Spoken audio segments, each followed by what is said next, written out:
the organizers very much for setting up this very good meeting, and for inviting. Okay, well, I'd like to speak about some work I've done with Greg Fernandopoulos, who's in the audience, on the topic of the stability of the Schwarzschild singularity. So let me start by reviewing some classical examples of singularity formation in general physics. So they've been touched on very extensively on Michaelis, but maybe I'll present some of the same, but from a different viewpoint a little bit. Okay, so first let's start with a classical Oppenheimer-Snyder solution.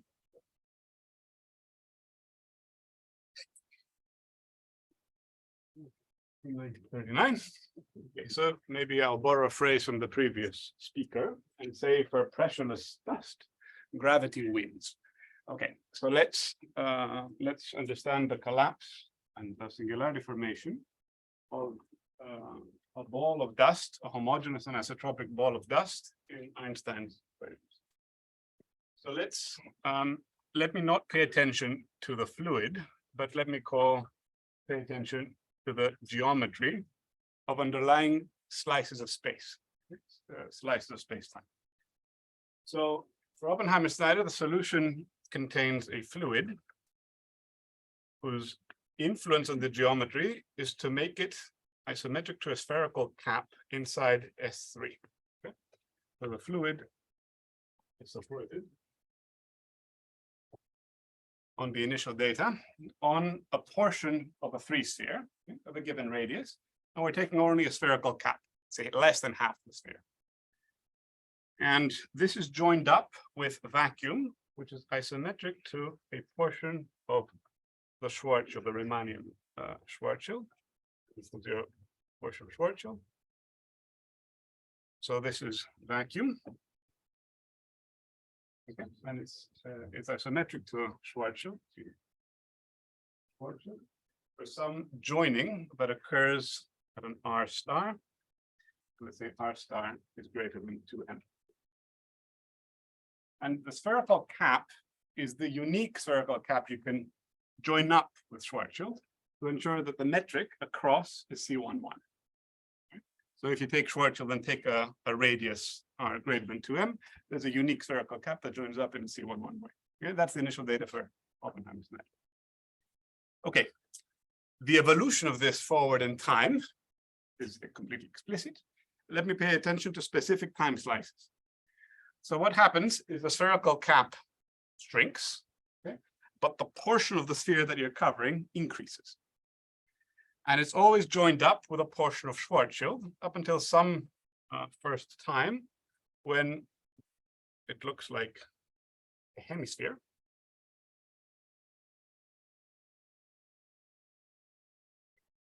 So S3, let's call it hemisphere.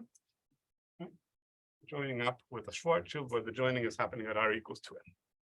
Okay. So R equals 2. And now the subsequent evolution develops as follows. So for some subsequent time, let me do a 90-degree rotation of the picture. And what it looks like is as follows. You always have a hemisphere of the fluid, which is getting smaller and smaller. And this joins up with a cylinder. Okay, so sections here are S2. And eventually, this opens up and becomes an asymptotically flat manifold. Right? But let me not pay attention to the transition region. And moving further up in time, what happens is, let's pay just attention to the cylinder. The cylinder shrinks in the spherical direction, but expands, right? So the intrinsic geometry, the intrinsic Riemannian geometry of the cylinder, she's shrinking in the sphere and expansion in the cylindrical direction. And the fluid is attached always at the very end, and it's always a hemisphere. Okay. Eventually opening up far away. And in some finite time, a collapse occurs. So at some finite time, there's you can think of a limit. If we're tracking the Riemannian metric, there's an infinite contraction in the spherical directions and infinite expansion of the remaining directions. Okay? That's a geometric picture, snapshots of time of Oppenheimer's net. Okay. so the object of study for today would be the stability of this purely from the portions that are cylindrical. So if I go close to the final singularity, but I perturb the metric on the cylinder, and I want to evolve forward in time, what will happen? That's the question vector. Okay, broad picture. So let me take some. Okay, so here's the picture of drawn. It's not very nice. Okay, the same thing. And now let me link this with the understanding examples of singularity formation, examples of the interior solution, the interior behavior of Einstein's equations inside black holes. Okay, so as most of us know, the proper understanding of the geometry of black hole was obtained by Singh, perhaps. Maybe Kraskov is the usual thing we studied. So one can consider initial data that are two-ended for Einstein's equations, which initially have the Riemannian Schwarzschild solution with a double glued to itself. Okay, and then the maximal hyperbolic development has a singularity occurring in the inside, whose Penrose diagram I've drawn, and whose geometry near the final boundary inside the black hole is perfect. Is captured by this cylinder picture, shrinking in two directions, expanding in gap. Okay, and as we know, this was the first black hole to be geometrically understood. Okay, so in particular, the singularity of the most classical and well-studied example displays infinite contraction in two directions and infinite expansion in the remaining third direction. Okay, so if one wants to study perturbations and the stability of this feature, one can turn to the next example of explicit solutions, which are the Kerr solutions, and which already show that this singularity formation is unstable. So what occurs in Kerr is at the level of initial data of this two-ended catenoidal-like object. If you perturb the initial data, then the solution in the inside of the black hole displays drastically different behavior, which was removed yesterday. How does this work? So, so where the singularity had been becomes completely smooth, and the solution extends up to a Cauchy horizon, which is much further down. We're very far away from where the singularity was. So the singularity completely disappears when you perturb Schwarzschild in the direction of Kerr. Rather, when you just perturb Schwarzschild to become Kerr. And this can be formulated at the level of initial data also for this problem. If you started just before the singularity and perturb your solution to become Kerr, the singularity just disappears. This already tells us that this problem will not have a very, very simple answer. Okay, so let me take a break from the singularity formation in black holes, and let me discuss other classical singularities in general relativity. So the most well-studied singularities are, of course, the Big Bang that date back to the 1920s.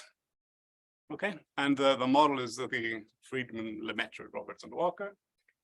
These are examples which are homogeneous and isotropic and involve matter.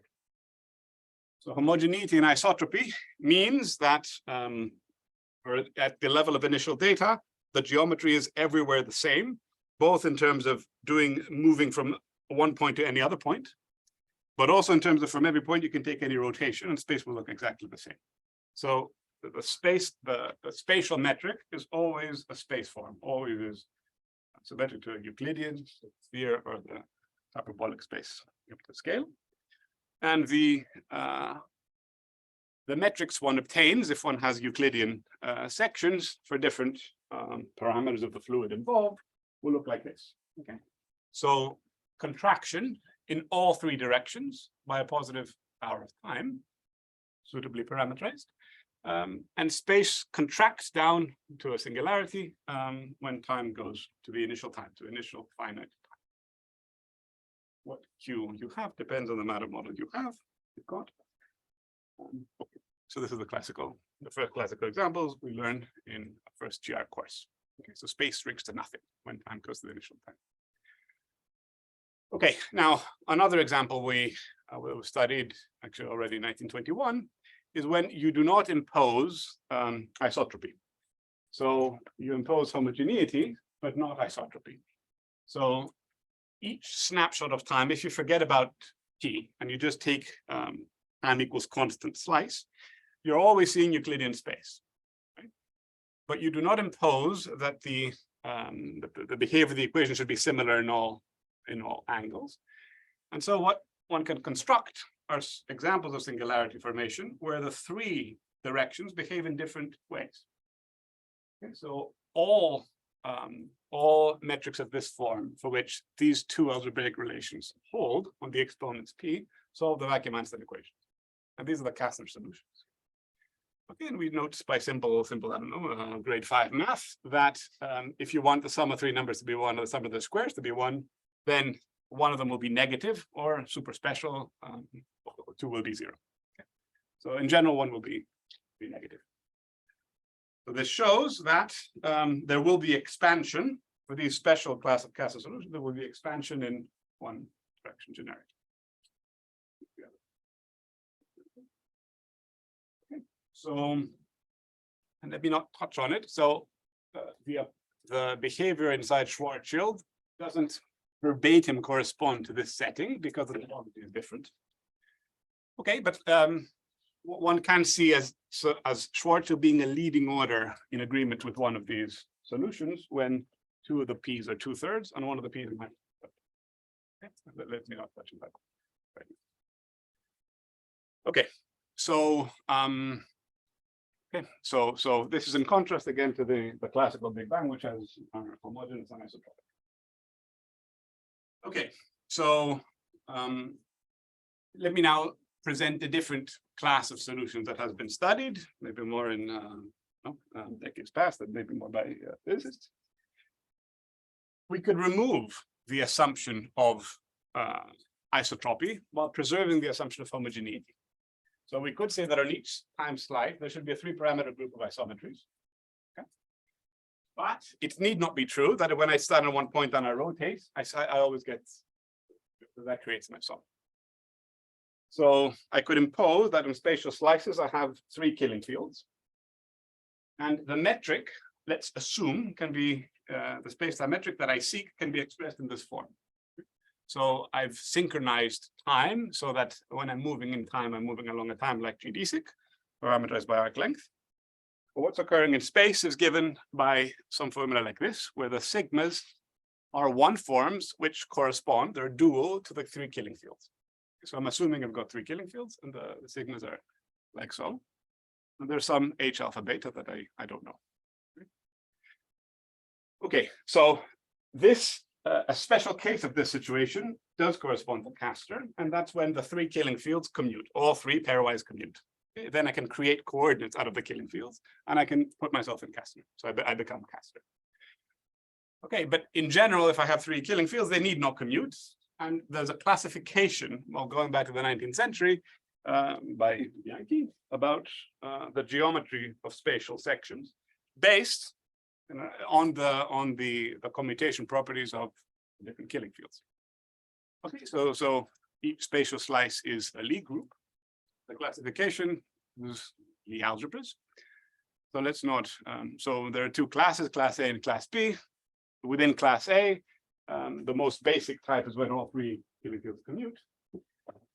There are many other, let me just say types 8 and 9, and where there's absolutely no commutation relation at all, right? So there are different patterns of, you look at the Lie brackets and you expand the Lie brackets into the killing fields. There's some classification. Let's just say from the point of view of genericity, you could say that types 8 and 9 are the most generic. Okay. Okay, so one can study the Einstein equations in this setting because of the homogeneity imposed, the Einstein equations become a system of ODEs. And ODEs are simpler than PDEs. So if you're in type 1 and you're Kastner, you can completely explicitly solve the ODEs and you get Kastner. When it becomes more involved, it's not so easy to study at all. This is very much an object of research. Okay. So let me present that for some, the next most simple Bianchi class 2, you are not Kastner, but it can be shown that you converge to a Kastner when time goes. This is also true, but with more complicated dynamics for some other classes, for example, 770. Okay, but within the more generic class, we'll call Bianchi 8 and 9, one expects that the system of ODEs, the Einstein equations coupled in the system of ODEs, display a much more complicated behavior. They do not convert to anything. And they display an oscillatory behavior in a sense between different Kastner solutions. This has been studied by very many people. Missner was one of the initiators who gave the name mixed master to this behavior. Belinsky, Khalatnikov, and Lifshitz are the counterparts, and of course Hans Richardson has worked on this through some of the most rigorous mathematical results. But maybe I won't get into great detail. So this is very much an object of research today, just understanding the behavior of Einstein's equations in that symmetry class. Okay. This killing bracket closes on this set of three. Of these three killing vectors an assumption, or can that be shown? Sorry, wait. Come again? So I guess you're assuming that the bracket closes on the span of these three. Yes. So this is in each spatial slice there are three killing fields, and they commute with the time flow. And does that imply that it has to close on? They're a basis. They're a basis, right? They're a basis in space, right? So the three linearly independent vector fields in 3 dimensions. So they feel that. Yeah. So yeah. So okay. So now let me revisit the cosmic censorship conjecture. So back to black holes for a second. So the strong cosmic censorship of Penrose, which we heard very well explained by Michalis, and I can't do it justice. The formulation is what should happen inside black holes based on the examples for black holes, and maybe getting inspiration from the cosmological setting if we want to. So the formulation we are given, we are told, is that for generic initial data, if you have a black hole forming, then inside the black hole, the space-time should terminate at the terminal singularity. Okay? And terminal meaning, in the sense, better explained by Michalis, that the solution cannot be continued past the singularity, even in a weak sense. Okay? So that's the strong cosmic censorship as we studied. So, and usually we don't discuss the nature, that this is understood to be the proper formulation of the conjecture. Okay, but as also we learned yesterday, there's another version of the conjecture, which maybe we can call the strengthened strong cosmic censorship, which conjectures that the singularity should generically be space-like and also involve collapsing in spatial directions. Okay. So, let me discuss what space-like mean. So space-like, I can draw a picture. There's chalk, but there's no eraser, am I right? Okay, thank you.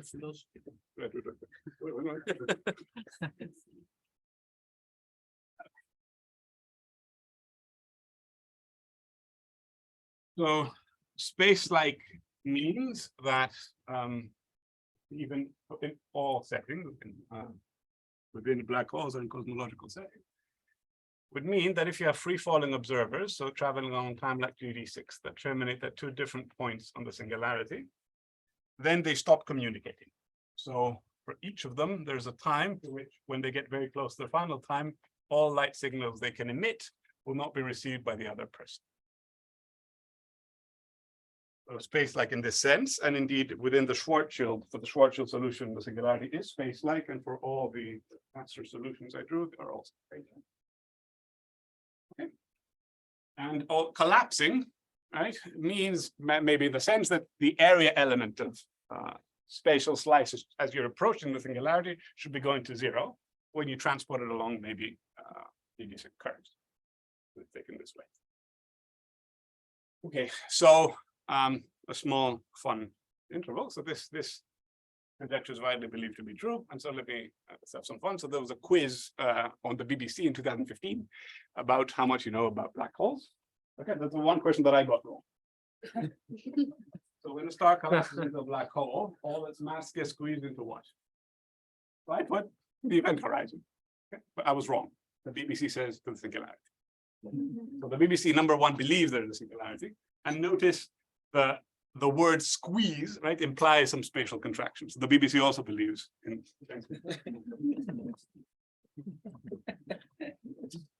All right, now back to the nature. So discussions about the nature of the singularity. So I should discuss the Belinsky-Khalatikov Lifshitz proposal, which says that generically a vacuum space-time, and this is made in the cosmological setting, is that a vacuum space-time metric should oscillate wildly before the singularity. So if you restrict just to vacuum, you should see wild oscillations, right, like we saw for Bianchi 8 and Bianchi 9. Okay? And this is sometimes enhanced. The dynamics, when time is going to zero and you're renormalizing the dynamics, perhaps in some way, not made explicit, you should approach a very specific billiard, right, which you're bouncing between different Kassav solutions when time goes to zero. Okay, so, and we can extrapolate from this and maybe conjecture, and sometimes it is conjectured, that this is the behavior you should expect within black holes, because the space-like nature of the singularity, if you believe in the singularity must be space-like, shouldn't really care whether it's a cosmological singularity or inside a black hole. The dynamics should be very, very similar. And the leading order behavior should be as given. That is billiard brands. Okay, so this is for mathematical purpose, this is conjecture. Okay, let me maybe review a little bit the physics argument behind it. So the argument, there are a few different arguments being put forward. I'm basically familiar with two. So one is it relies on a Hamiltonian formulation of Einstein equations.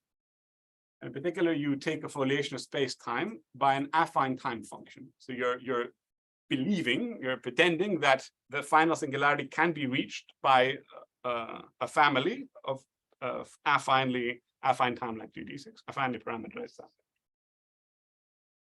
And you're taking the Hamiltonian formulation of the Einstein equations on the slices. Okay, and so can't give it justice. I'm just trying to give a big picture here. So the argument relies on identifying the most singular terms in the equations you get in the Hamiltonian. And most singular terms in terms of power of t. So t is the final time until the singularity, and you identify some terms that are the most important. And the key driver of oscillation is, in our language, is that if you were to believe that you're space-like, so maybe you should be going to a Kastner at each point on the final surface. Because of this, the nature of the singularity, because it's space-like, each Kastner should be completely dependent from what the next Kastner should be doing, because they stop communicating. Right? Okay, not only that, so the exponent should be different at each point, but also the principal frames, right? The principal axes of the Kastner should depend on the point.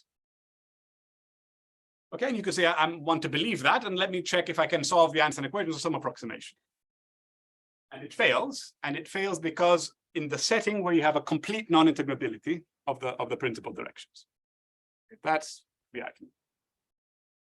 Okay, so and that's also the key driver of the instability and the way they try to approach it and describe it. Okay, so that's the most general conjecture about what should happen in the cosmological setting. One can extrapolate it to what should be happening inside black holes, at least on a region of the singularity, or trying to stay away from the event horizon, so locally near the singularity. So this is one well-known conjecture. There are books and papers and many studies in this. Okay. Within the BKL picture, however, they identify a special regime, which in dimension 3 and for vacuum, they believe is non-generic. And they say within this generic picture, there are some special situations where the dynamic should not have any oscillation, and in fact should be driven by the time derivative of the metric component. So there's a behavior that they call ABTD. And I'm going to define it in two different ways. So if you believe in the spatial singularity, you should approach it, and you can study the metric in some coordinate system that is propagated along time-like curves. You can study the behavior of the metric components.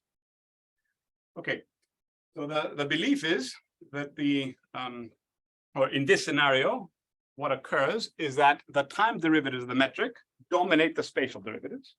And that's defined in this very pedestrian way.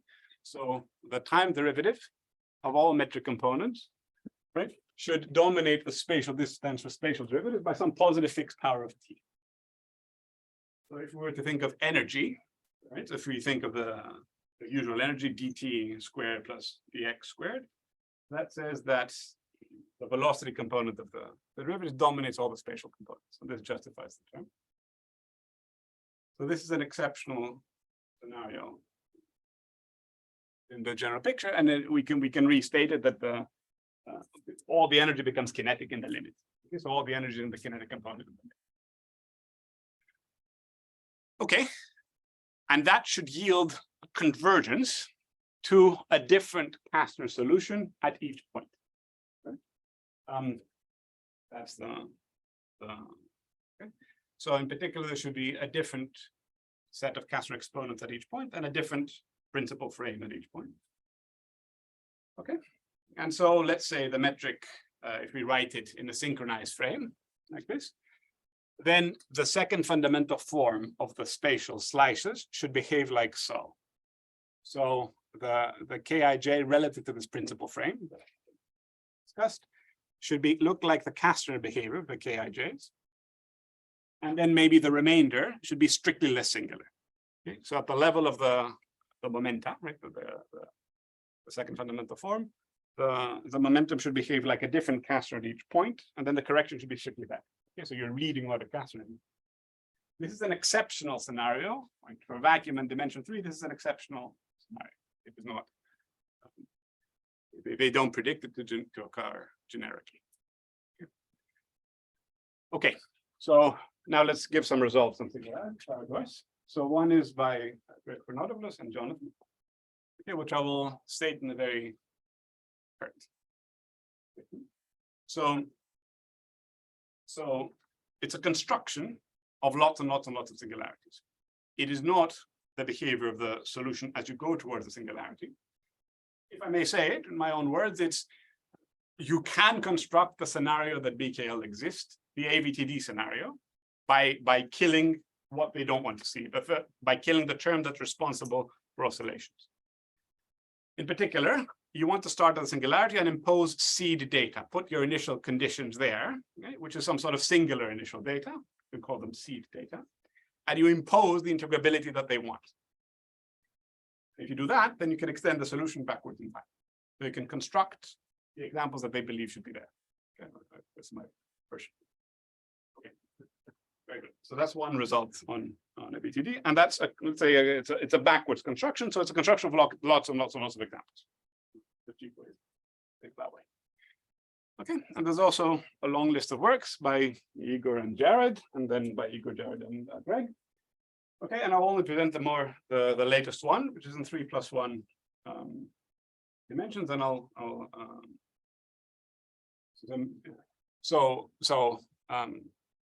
they confirm from the forwards in time solution, right, going towards the singularity. They've confirmed broad classes of the stability of the BKL prediction. Right? So if you start with Kastners and you perturb, right, in the directions where BKL tell you should expect AVTD, you do get AVTD. And also in one specific case, in 3+1 and vacuum, you also have to impose a polarization condition, which is also in agreement with the BKL prediction. And then you can solve to the singularity and for topology T3 and obtain a symbolic. Okay. And of course, I should also mention that there is really a singularity there. Okay. For when you start with Kastner exponents away from some really exceptional one, you really do get a singularity, and it's the curvature blows up. Specific rates, parameterizing by time or parameterizing by area element. And yeah, I think that, yeah. Okay. So and also, I suppose one expects that you can continue the solution in a continuous way, the metric in a continuous way, but maybe that's not, we don't know that yet. Okay, so these are solutions for the Big Bang situation for cosmological singularities. Let me present some results for black holes. Okay, so as we heard, there's a a result of Michaelis and Jonathan. Okay, that for black holes, generic perturbations of a Kerr solution will include a portion of weak null singularity. Okay, that's a portion. So, in a sense, that says that the full strong cosmic censorship, strong version of the strong cosmic censorship fails, right? At least for a portion of them of the black hole, and should be maybe be revised like we heard. Okay. Now, let me tell you what we would like to do. Okay, so back to what I said 20 minutes ago. So we want to consider data on Schwarzschild just before the singularity. And I want to perturb it. I want to see what happens to dynamics. And I've learned from two different points of view that I cannot hope that if I take a generic perturbation, you will see anything like AVTD or Schwarzschild singularity. I already know that by examples, and maybe even BKL if I believe them, then I shouldn't expect. So, so somehow I want to exclude perturbations that take me closer to a curve. Right? Somehow I want to exclude that. And so what I will do is, okay. So what I will do is I will impose a condition that excludes the possibility of perturbing towards a curve. Okay, so let's remind ourselves of the Schwarzschild singularity, the Schwarzschild solution. All right. And let me explain the type of perturbations we do. So d phi in these standard coordinates is a killing field in Schwarzschild. And let's also note it is polarized. Polarized means that d phi is normal to all the remaining components. Here's the metric splits. There's no g phi t, there's no g phi theta, and so on, just splits. So polarized axial symmetry is what I will impose, and that means that the d phi I will consider spacesystems that are axisymmetric, but maintain one killing field, only one. And it's polarized, meaning all the other coordinates are independent, are normal to it. So I consider those perturbations. Those kill Kerr. Kerr does not satisfy. And the result we'll get is this. So for all perturbations, small enough perturbations, starting close to the singularity, the metric will have an expansion of this form. I will get a metric in this form. So I've partially gauged normalized. Let's say this should be the same as it is for Schwarzschild. And the behavior of the different components is as follows. So there are some finite numbers, non-degenerate finite numbers in the principal directions, the TT, the theta, theta, and the phi, phi. And there are some exponents of R. Okay? And these exponents are close to what they were in Schwarzschild, okay? But different at each point. It's a function. In Schwarzschild, these are just constants. Here, just a function depending on the point. So that will be our result. Let me also stress that if you know the exponent of just one, okay, the phi phi direction, the killing direction, that uniquely determines the exponents of the other two by some very exclusive point. So the driver is the g phi. Okay, so okay, so I've now forgotten how much time I have, but I think I have a good 20 minutes or so. Okay, so I would like to explain some of the ideas in the proof. I think some of them I hope and I believe will have applicability beyond singularity formation. Some are very tied to singularity formation. Okay, so let me start with the reduced Einstein equations in the presence of just one killing field, in particular a polarized killing field. Okay. So when I'm imposing polarized axial symmetry, I can think that my space-time has a very natural splitting of this form. There's one scalar valued function, the g phi phi component. And there's also the remaining Lorentzian metric, which is a 2+1 metric. Okay. And now the Einstein vacuum equations for the 3+1 metric acquire a very useful form for in the reduced picture. Okay. So the Einstein vacuum equations for G become this system. So if I let gamma to be the log of g phi phi,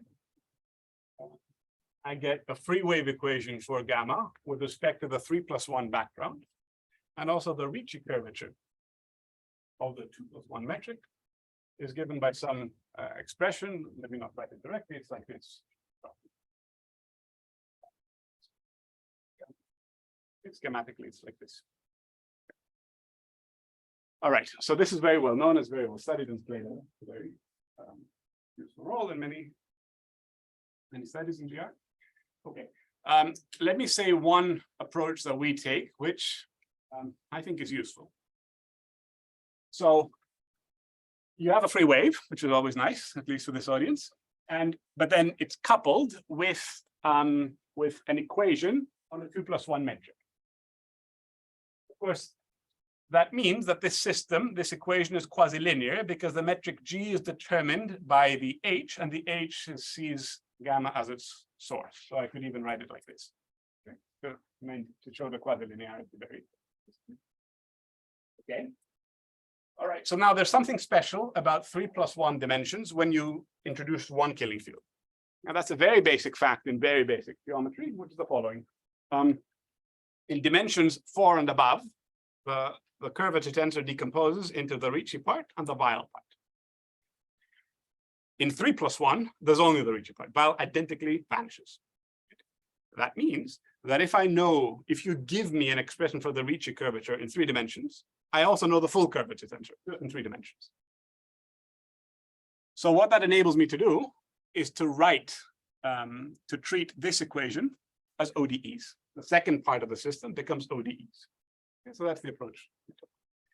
So let me make it explicit. So let's choose a geodesic, a time like geodesic E0, and let's choose a parallel propagated frame. I haven't said exactly how I do this. Let's just take that. All right, and let's take the Kij defined by this frame. Okay, so if you want to think of the time function, this is the second fundamental form, component of the second fundamental form for this time function. Okay, and so the system reduces to this. So the wave equation stays the same. But now I can look at the Riccati equations. The Riccati equations are that the derivative of k equals k times k plus the curvature tensor, certain components of the curvature tensor. But if curvature is only Ricci, then it becomes this. So they become ODEs. So I obtain a system. These become ODEs on k and A. A is roughly the metric. A is the metric, the 2+1 metric. Okay. So I obtain a system of first order system of ODEs if I'm given gamma. The way I want to think of this is a system of one wave equation coupled with ODE. All right, and so all things being equal, ODEs are simpler than PDEs. Yes.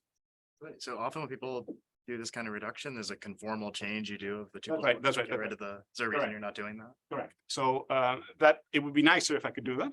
It would save me work, but it doesn't work with the singularity. You could do that, and it's helpful, and you should do it. But when we had the singularity treated, it must have matters too much. So we didn't do it. For that reason, we didn't do it. Okay, so it's becoming so. The system of Anson equations in polarized axial symmetry became a wave plus ODE. And I could have done this without polarization. No, never mind. Okay. Okay. And now let me give you some first guess how the behavior of the solution should go. Okay.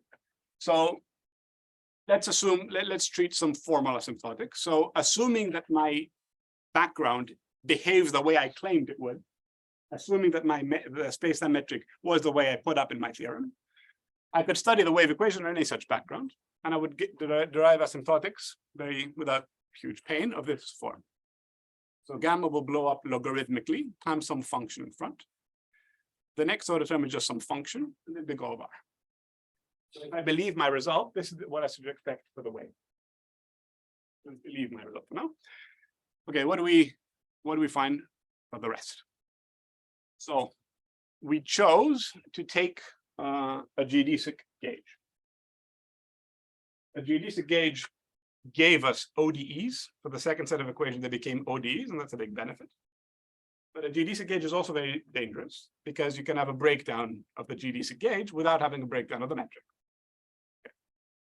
It's extra dangerous in the setting of collapsing and of singularities that see contraction. Yeah, we can all think of that. So in Euclidean space, you can have a geodesic and take a nearby geodesic, and they can form a focal point, right? Just because. if your metric is actually squeezing down, it's super dangerous, right? So a generic time-like singularity that goes to that reaches a generic time-like metric that goes to the singularity. If you perturb the geodesic, you should expect and you will get a singularity before you get the singularity of the gauge before you reach the final singularity. Okay. That makes it very dangerous. But you could imagine that I can start at the singularity and shoot back, construct a gauge from a singularity to ensure that doesn't happen. Well, let's believe that I can do that also. So then the second fundamental form, I'm in 2 + 1 dimensions. Spatial size have 2 dimensions. There are 2 principal directions. One sees the contraction, one sees the expansion. Okay? And it's differentiated by their sign. So if I can reach the singularity without focal points, without breakdown of the gauge, then they differ by a sign. Okay? And I can derive their asymptotics if I believe that gamma satisfied what I said. Okay, so they blow up to leading order like r to the -3/2.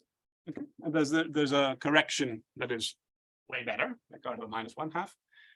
And then this one has a free branch. If you just think of first order ODEs, it has a free branch. This guy has no free branch, this guy here. And the reason is that this should be seen as I made a special choice of GD's parameter, a special choice of gauge originating from the singularity for this one. Okay, and if this scenario is true, if my asymptotics are correct, if my guess was correct, and if I could do the gauge I wanted to do, then I could find the beta and the delta completely explicitly as functions of alpha, the alpha here. And it will turn out that the mean curvature of my level sets of this function goes to singularity will have this behavior. The leading order will be like constant mean curvature, the leading order in the parameter row, and then there's a correction that's strictly better. Okay, so one way to think of this is call it asymptotically CMC for free.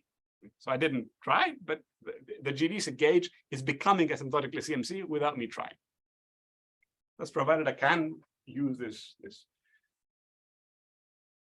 gauge, right? This geodesic gauge. Okay, so let me also say that let me now try to go from formal asymptotics and what I would hope would be true to actually doing analysis and energy estimates, things we do. Okay, so being CMC to leading order is absolutely essential to derive this asymptotic behavior for gamma. Okay. So if I had a coefficient here, which was not a constant, but depended on the point, you would not get this asymptotic for gamma at all. You would be completely dead. You would be getting way more singular behavior. This is absolutely essential, and it gives you hope. Okay, so this gives us hope that a geodesic gauge that terminates at the singularity in this way, stays regular up to the singularity, will enable me to get energy estimates and to close the estimates at the level that I'm guessing. All right. I keep in mind that my geodesic gauge needs to somehow see the singularity. You can't choose anything at random. Okay. And let me try to move in that direction. Okay. So the K22 that I wrote down corresponds to the contracting direction. So let's say there's some coordinate on the final surface with the contracting direction, some coordinate t was with the expanding direction.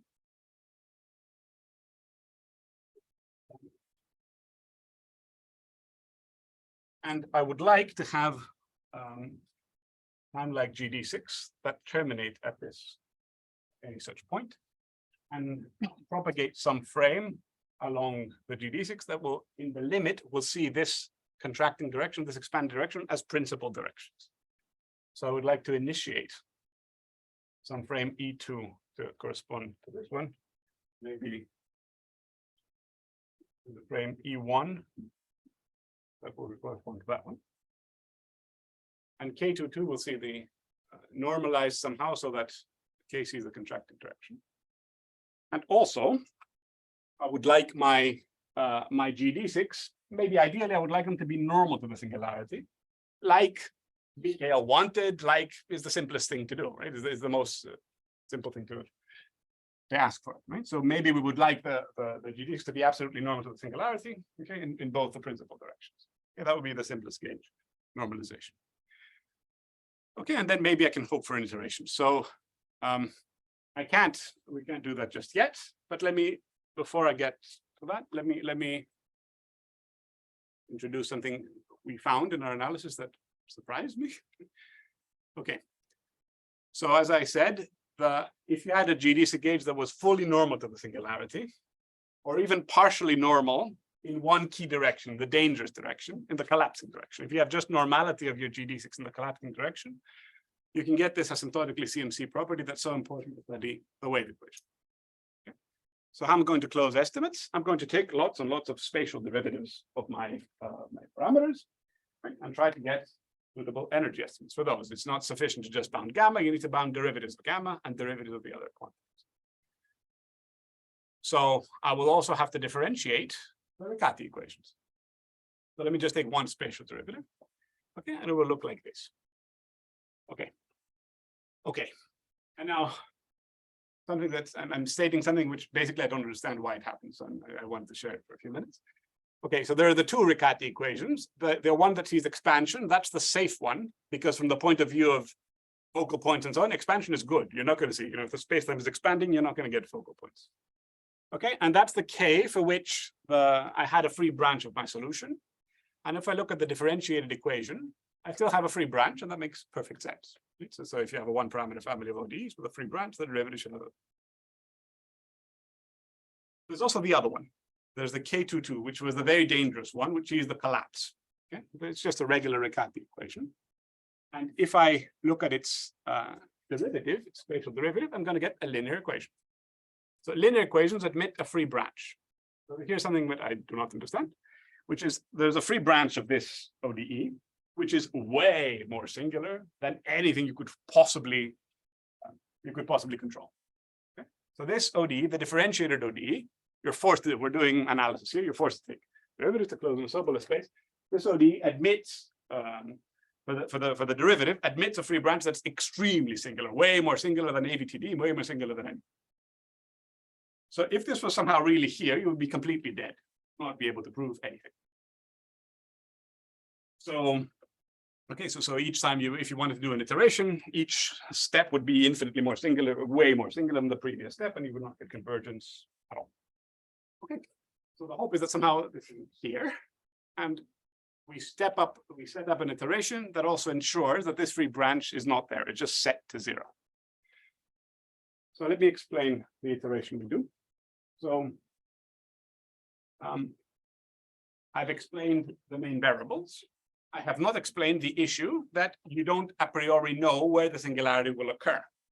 You believe that there will be a singularity, and if you're restricting yourself to take a GD gauge, so somehow you're moving forward by constant time, let's say, right? That you don't know when time will hit, but you don't know when you're going to hit the singularity. It'll be somewhere close to the background, but you don't know where. So you should be solving for that parameter also. You should be solving for when the singularity will occur. Okay, so. Sorry, Spyros, Yeah. I missed the part. You said that there was something that surprised you.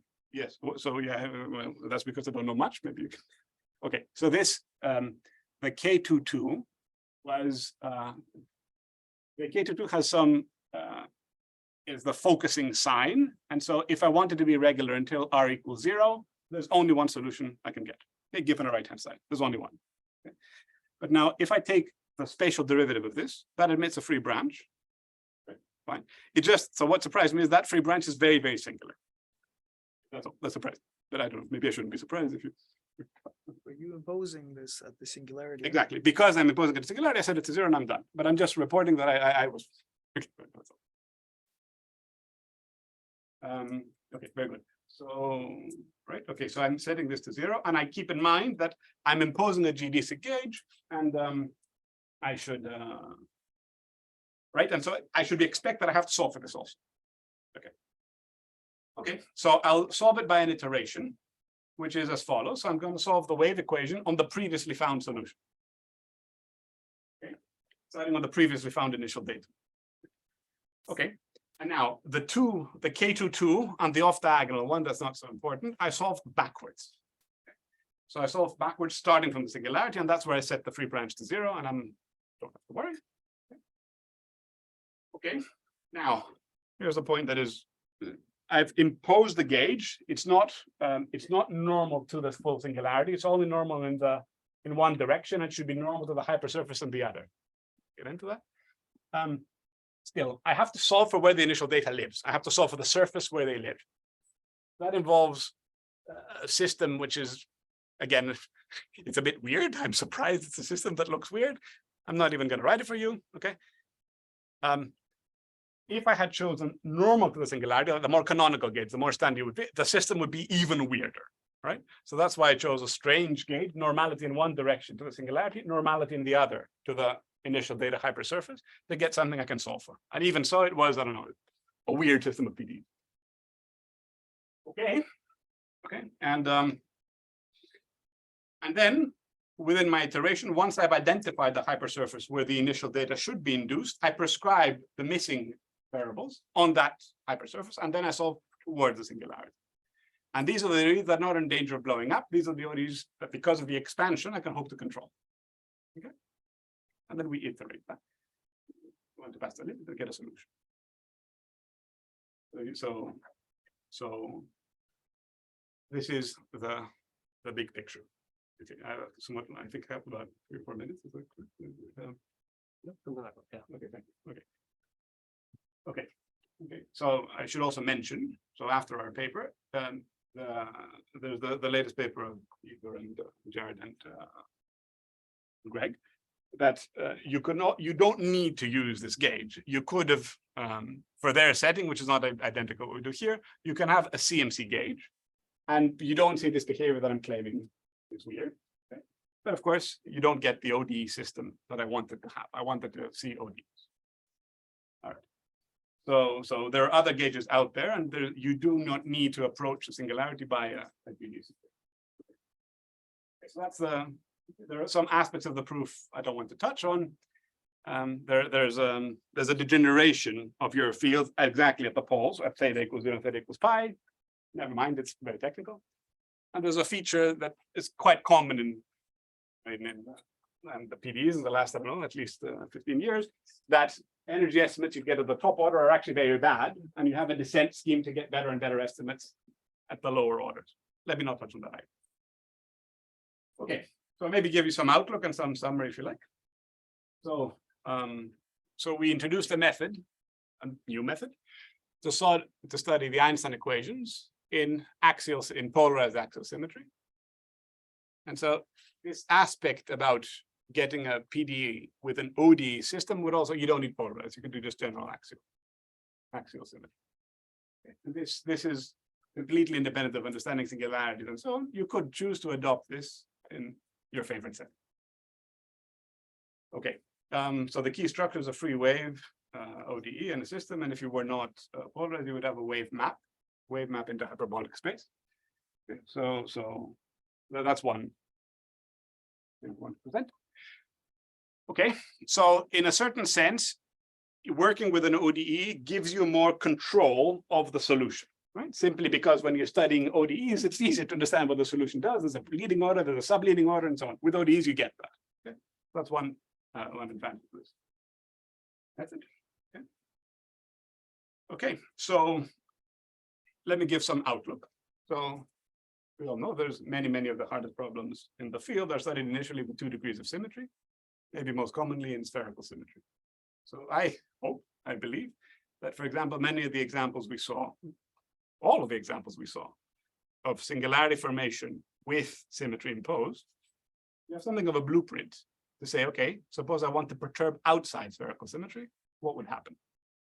I think you have a blueprint to consider that problem. We just did it for Schwarzschild. You could say, all right, spherical symmetry, we got a very nice complete picture, but maybe I'd like to move outside. So I think Let me just ask you here, because I mean, you say here outside polarization, but say you drop polarization, but you keep the Kommer mass vanishing. So you kill Kerr. So that's, You expect to have BKL now, BKL oscillation. right. I don't know. Yes, and that's very, very, very. It's completely different. So, well, So the phenomena will be completely different. I mean, you can use no, your way of writing the equations. I agree, but yes, the for sure. expected phenomena. Yes, for sure. Well, first of all, we don't know if BKL is supposed to. Yeah. That's right. That's right. I agree. with you, I agree. with you. The conjectured phenomena. So but I was careful what I said, right? So for polarized, if you impose polarization, maybe you should expect always, right? And BKL are consistent with that. If you impose polarization, you should not see oscillatory behaviors. So take all of your spherical symmetric spacetimes and consider perturbations within polarization. Yes, but I'm saying in spherical symmetry already, you add the right matter, you can see BKL, Sure. Right. actual BKL. Correct. So, but take the ones where you don't. Take a background where you've got all the good behavior. Yeah, sure. Yeah, so you are right. BKL can occur within. So stay away from matter models here. But yeah, go ahead. Yeah. Yeah, anyway. But certainly what you're saying, that the setup Yeah. try to use, that's certainly. Sure. So take anything that doesn't. I think it should be noted that the expectation is if you drop polarization, keeping axisymmetry, Yeah. then the generic case is BKL and not ATVT. Sure. I agree. With you. So Yes, the I agree. phenomena is I agree. I agree. So I suppose this is beyond singularity formation. Right? Just take things. Okay. So where are we going? So that okay. What am I saying? I'm not quite okay. Whatever. So you can okay. So maybe you can try. So this is touching exactly what you said. So you could try to drop polarization, but somehow try to capture the Fernodopoulos look in this setting. Exactly what you're saying. You should set Kommer angular momentum to 0. Maybe you should set more. Maybe it becomes easy to track to solve a forward problem within that class. Okay. I think I'm out of time. Okay, so thank you very much.